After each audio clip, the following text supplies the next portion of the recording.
Dennis had an amazing question inside the community group, so we're talking about it today. What was your why when you got signed up for Heartletics? And then obviously being with the program for several years now, has your why changed or has it evolved?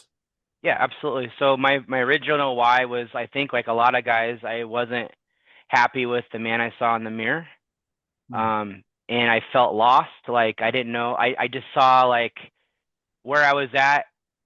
Like I've read, obviously there's a lot of literature out in on the internet. You can research anything and find anything, and a lot of stuff that we're taught here is it's common sense stuff that is out there. But trying to learn to apply that was the hardest thing. I didn't know how to start, where to start, whether I could trust the information. Because one guy's saying no carbs, one saying all the carbs. So for me, it was just the vanity part was initially like I didn't like who I saw in the mirror. I'm an older dad, so I was like I don't if I stayed on track, I knew it wasn't going to be a very good outcome for me down the road.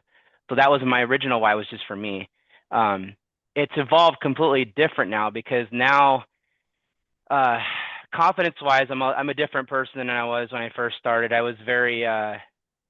actually didn't realize how depressed I was. I was way more depressed than I actually thought, way more negative than I thought I would ever been. And a lot of that's because when you lose hope, you like lose that it's like you don't know where to go. And so for me, my why has completely changed now to where I believe every goal that I have can be achievable. I because now I know that there's stepping stones to get to those goals. And then for me, my why has completely changed because now it's all about my kids, my boys. Like I want to lead them into a world where they don't have to deal with what I dealt with, which is, you know, being overweight, struggling with my weight and trying to be an athlete and those types of things throughout my whole life. I want them to never have to deal with that. And then their life will be easier, learning how to eat from a young age on, even though now they don't necessarily follow any of the protocols that I do, but me being the example for them, and my hope is that then it'll instill in them what to do when they're older. So I love that, man. And I want to say thanks for opening up and sharing that, man. I'm going to ask you a few questions, kind of like what I did with Brian Wells, because yeah, you opened up, man. You said some things that a lot of guys probably have some insecurities they don't want to open up about, man.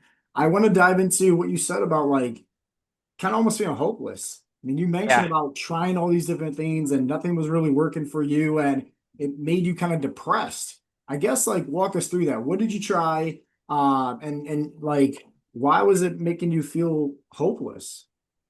So a lot of the things out there that work that you lose weight, they're not sustainable. Like so when you do like super low carb or you do don't get me wrong, I love protein, I love meat, but doing like keto or anything like that, just it sound I mean it it's not fun to do those things. Like yeah, you can lose weight on it for a little while, but you can't do that the rest of your life. It's not possible.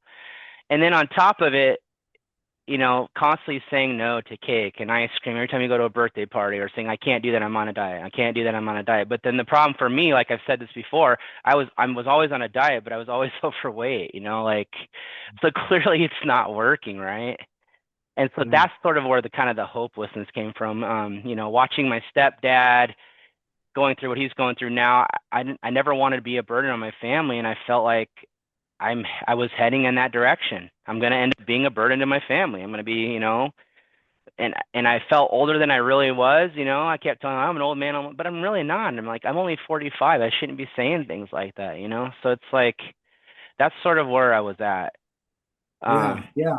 And obviously since being a part of our coaching program, working out, tracking your macros, losing weight, having more energy, I guess knowing everything that you know right now in terms of like that whole mindset shift, because obviously there needed to be a mindset shift. yeah. What would you go back and tell that version of yourself where, they are feeling hopeless, but you're on the other side of it now?